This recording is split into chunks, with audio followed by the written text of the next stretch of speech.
Hello everyone, welcome to my channel. In this video, we're going to learn how to highlight blank cells in Excel by using this simple conditional formatting. So without wasting time, we are in video 26 and this Excel series we're doing and learning for beginner, and let's dive into it. So as you can see, my blank cell is also in many cells. In here also in many cells I have found that there is blank cell. So in this condition, this cell I want to fill with color. So how can we fill color? So we can highlight it. So simple, we will select the range by selecting Ctrl A. Also we can do it Ctrl A and we can select the range, and then we'll go to home tab, and then you can see here conditional formatting.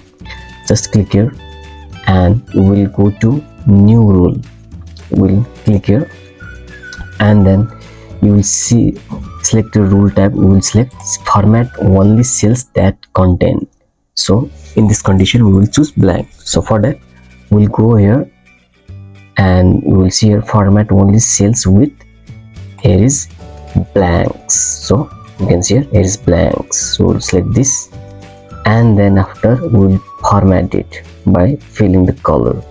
We'll click here format, and then you will see here font, which font we want to do, or which border or which field. For now we will fill with color only, so we'll fill with red and then hit OK, and also here also we will click OK. Now you can see all the blank cell are colored with red color, which we have formatted.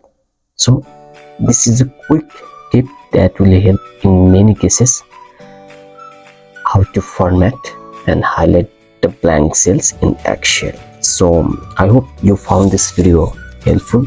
Please subscribe to my channel to get more daily updates, and I will see you in the next video.